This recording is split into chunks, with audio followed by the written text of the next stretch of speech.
Hey there, Gemini. Welcome to your reading for mid-January 2022. This is going to be part 1 of your reading. There will be a part 2 linked up in the comments down below. So if you want to watch part 2, it's down below. And we're just going to do like a mega super Celtic cross. So in this part of the reading, we're just going to do like a double Celtic cross like this. And then in part 2, we're going to go even deeper and get even more details. So that's that. Some of these cards are in reverse. I don't read reversals. I read intuitively. So if you're wondering why I'm flipping them over, that's why. But let's see here what is going on for you here, Gemini. You start off here with the Four of Pentacles and the Four of Cups, which is pretty interesting. It's a very boring energy is what I would say. Four of Pentacles is like things always being the same, and that Four of Cups is kind of like, you know, a card of contentment and apathy. It's like a card of things just, you know, being how they have been. I almost feel like you're trying to break away from this energy. You're trying to add some more excitement, some more razzle-dazzle into your life here, Gemini, right? Yeah, definitely. Your outcome is the Two of Wands and the Knight of Wands, which is like much more adventure, much more excitement, much more fun, creativity, like all that good energy. You are almost the last reading that I'm doing for these mid-monthly readings, so I only have a couple more to go after you. And yeah, pretty much everybody has had this like need to add more color to their life. You don't have it, but a lot of the signs have had like the 10 of Cups, 9 of Cups. And so this reminds me of like adding more color to life, adding more excitement, more reason to live, for lack of a better term. And maybe that's what you're looking for, especially with this energy here. Oh, sorry, I said Four of Pentacles. This is the Eight of Pentacles, sorry, which is much better than the Four of Pentacles, by the way. I don't know why I thought that was the Four of Pentacles, but you have the Four of Cups here. Eight of Pentacles is like probably working, putting the work in. It's interesting, you have the Seven of Pentacles coming up right next to it. And the Seven of Pentacles is like, is the work I'm doing worth it? And you do have the Four of Pentacles over here with the Eight of Swords. That's probably why I said it. And this whole top row is interesting. This is like breaking free from something. That's what this reading is. This is definitely a breakthrough reading. Pretty simple. Probably no reason to overcomplicate this reading. I'm going to anyway. But what I would say here is like top row. Sorry, wrong camera.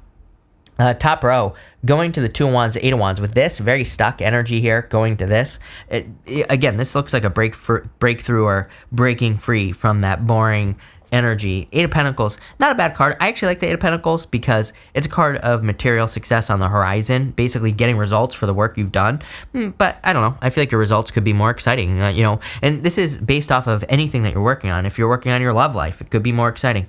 If you're working on your business life, it could be more exciting. Your spiritual life, pretty much anything.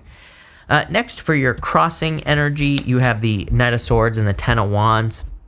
Knight of Swords is like a rushing energy, and the Ten of Wands is too many burdens. I do feel like you've probably had a lot of responsibilities and a lot of things being put on your shoulders in, I would say, any area of your life that has been challenging. Work, business, whatever, love. You've probably been carrying a lot of responsibilities. The Knight of Swords is like wanting to run away from those responsibilities, but you can't, right? So I really don't feel good or bad about this. I think it's just, I think it's a fact of life, whatever you want to call it. It's like you've been dealing with these burdens for a long time. The good news is that in the area of your thoughts, you have the Star and the Ace of Pentacles. The Star is kind of like focusing on hope and faith, that you have hope.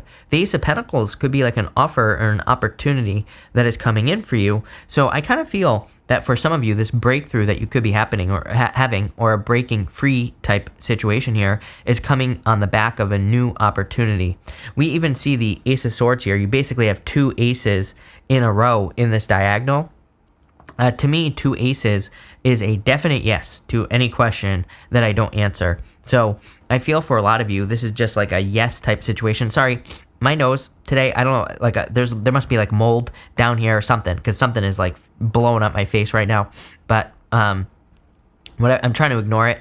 What I would say here is that I feel like these two aces are a definite yes to any situation that you're dealing with. I feel like there's a lot more abundance coming in for you, but it's definitely like an opportunity that's coming in for you with that Ace of Pentacles for sure. The Star is like something that gives you hope, It's coming up in the area of your thoughts, but again, the area of your thoughts could just be something that you're seeing mentally in your life that leads to a change. Next in your foundation, you have the Seven of Pentacles and the Ten of Swords. I don't really feel good or bad about the Ten of Swords either. Ten of Swords is like a card of something being dead, done, over with. Next to it, you have the Eight of Swords. It's kind of like saying, hey, there might be a situation in your life that definitely is no longer serving you, and it's time to walk away from it. Seven of Pentacles is my card that asks, is the juice worth the squeeze? He's looking at those Seven Pentacles, and he's like saying, is this situation worth my time, effort, and energy? Is this thing that I'm working on, is it worth it?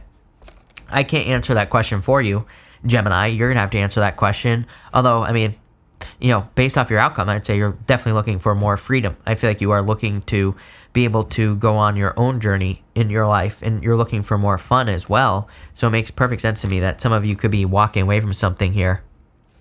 Next, you have in the area of your past, this is the energy that you're moving past. You have the Death card and the Ace of Swords. Again, the Ace of Swords could be a victory, but this could also be a sacrifice, both these cards together. He is standing above a dead king on the Death card, and it represents the fact that pretty much nothing is immune to change. Everything will go through change. Everything in life will decay. Everything in life will experience a transition. And the Ace of Swords represents a sacrifice because there's a palm frond right here. Palm fronds in the tarot represent a sacrifice or making some sort of sacrifice.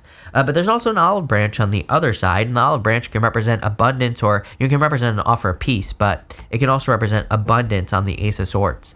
So it's kind of like some of you are moving past some sort of sacrifice, or maybe you have had to sacrifice something, especially with the Ten of Wands here. This could say that you've had to sacrifice time or, effort or energy into something, but I feel like it's going to be worth it in the near future. Next, in the area of your near future, you have the Page of Wands and the Queen of Wands. You also have the Knight of Wands at the end, so much more much more of this Wands energy building as we move throughout the reading. It's like having a desire to go on an adventure. The Queen of Wands, really, it's like she's saying to me that you can't ask for permission, Gemini. I feel like you just have to go for something, and it's almost like she's asking you to just make something happen and asking you to not really worry about how, like when, where, or what is going to happen in a situation. So it's like if you're making a sacrifice, if you're walking away from something, I feel like she's just saying, go for it, and you will be very successful. And that's exactly what I would do with that Queen of Wands energy. She's like the card of being bold, being assertive, really going for something, really making for something happen. And if she does that, she'll be very successful. In the area of the next few months, you have the Four of Pentacles and the Eight of Swords. I don't know. Like I said, I have like 2 more readings to do, and like every single person in the area of the next few months has had like a little bit of holding on energy. Maybe we're just holding on to like past comfort zones. The future is a little bit more uncertain. So it's like, I think when the future is uncertain, we do probably hold on to the past. We do probably hold on more to past situations or, whatever, comfort zones, whatever you want to call it. Eight of Swords is a card that reminds you that you're actually much more free than you realize. She could easily lean up against those swords behind her. Which one's the Eight of Swords? Right there. She could lean up against those swords, and if she did, she would cut her hands free and she'd be able to take her blindfold off. So it's a card of like needing to set yourself free. It's a card of needing to walk away from the 8 swords, and it's a card of self-imposed restriction. So it's saying if you're stuck in a situation, the only thing that's keeping you stuck is you, basically. So I'm not calling you out here, but that's what that's saying. The Four of Pentacles is kind of like your solution, I feel. Four of Pentacles, his head and his heart are in alignment. I always say one of my favorite people of all time, Greg Braden, says when your head and your heart become one, you can move mountains. So, to me, it's a card that says if you are in alignment, it doesn't matter what obstacles you're experiencing, you will move mountains. Next, in your closest relationships, you have the Fool and the Nine of Wands. I definitely feel you, as well as everybody else, is, kind of setting boundaries with people in their life. Venus retrograde in Capricorn. Pluto is still in Capricorn as well. To me, that is a perfect storm for needing to set boundaries in your closest relationships. If there are people who are crossing those boundaries, you need to tell them, stop crossing the boundaries or else. And then you need to get them out of your life if they keep crossing boundaries. So pretty simple energy here. I do feel like you're ready to build new relationships. I pretty much feel like everybody is kind of like leveling up. If we're leveling up, then we obviously can't stay in past energy. We have to move towards new energies. I just feel like you're, as far as the people in your life are concerned, I'm not saying you're necessarily cutting everybody out, but I do feel that you're kind of like just moving towards new energies in general. Next, you have the Hierophant in the Five of Wands in the area of your future feelings. Major learning energy. The Five of Wands, these people, I always say they're like training. They're using sticks to fight on the Five of Wands. So they're really training. They're like learning how to fight. And the Hierophant is definitely a card of learning and education as well. It's kind of simple. I don't really feel a very complex energy here at all. I feel like it's just saying that you're going through a learning process through going on a new journey, like we talked about at the beginning of the reading with the Two of Wands and the Knight of Wands. It's like you're moving towards something new. You're experiencing a new journey, or you're stepping off on a new path. And this is probably going to lead to a lot of abundance and success. The Hierophant is kind of like a card of ascension. And because he really represents the stages of initiation, which is initiation, apprenticeship, and then mastery. He's got these 3 levels to the crown on his head. So it's like you've been going through these levels of like learning what to do in your life. And your outcome here is the Knight of Wands and the Two of Wands. So it's like taking the lead to go on an adventure. Knight of Wands is a little bit more unpredictable. It's like, really, with the Knight of Wands, do we really know like where we're going in life? Do we know what direction we're moving in? Probably not. Things are a little bit more spontaneous with the Knight of Wands. He encourages us to be spontaneous, meaning maybe we have like a big goal out there that we're working towards, but he says like how you get there, it just allow it to be open. Don't kind of force it to be one way or the other. Two Wands is about taking the lead and kind of like getting out into the world. So I definitely feel like this is you going through having some sort of breakthrough in your life, which is going to lead to more freedom. Pretty simple, like I said. So we're going to end that there. I'm going to go blow my nose, then I'll be right back. You probably too much detail, probably TMI, right? But what I would say is that I'll be right back. We're going to do part 2. It's going to be linked up down below. Top comment down below. It'll be pinned, and you can watch part 2. We're going to clarify this much deeper. But thank you for being here, Gemini. I really appreciate it, and definitely enjoy your month.